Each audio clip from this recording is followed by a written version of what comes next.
In today's video, I'm going to teach you how to edit tags in Go High Level. This will be a quick guide to help you easily manage and update your tags within the platform.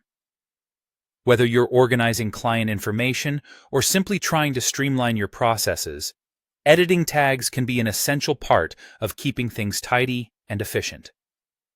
Let's start by opening your preferred web browser. It could be Chrome, Firefox, Safari, or any other that you typically use. In the address bar, simply type Go High Level and hit Enter. This should lead you to the official website where you can proceed to log in.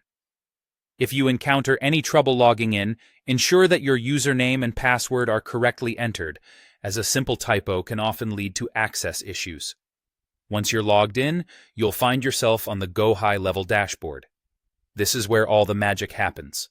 Look over to the left-hand side, where you'll see a menu. From here, you're going to click on Settings. This section hosts a variety of options that let you customize and control different aspects of your platform's configuration. Today, we're interested in tags, so go ahead and find this option within the Settings menu and click on it.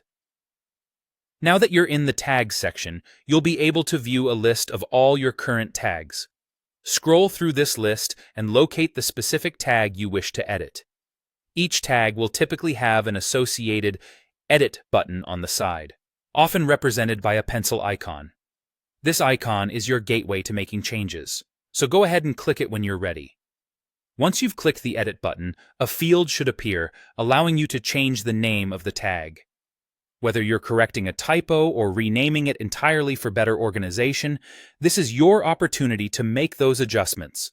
Just type the new name into the designated field and double-check to ensure everything is accurate and as you want it. The final step is crucial. Your changes aren't saved automatically.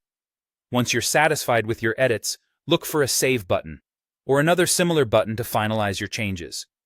This step confirms that your edits will take effect and will be recognized system-wide.